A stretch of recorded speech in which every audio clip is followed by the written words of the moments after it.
mwenna mwebebaza okusumba Dennis era nsuubira na bino byonna byatuuseeko amakula gano lwava omuntu mwensimba nammwe nsuubira no mu kyaki mumwenyumirizaamu. Dennis wakaliza bulungi byereere yantegeezaako emabegako ntajja kuba n'ekigulu ku elgonaawo ne mugamba ekyo kyo ekya sound ne stage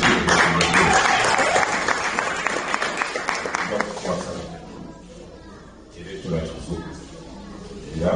kimanyi kakituukiriza because ku nsonga za sound wano munakawa kabasi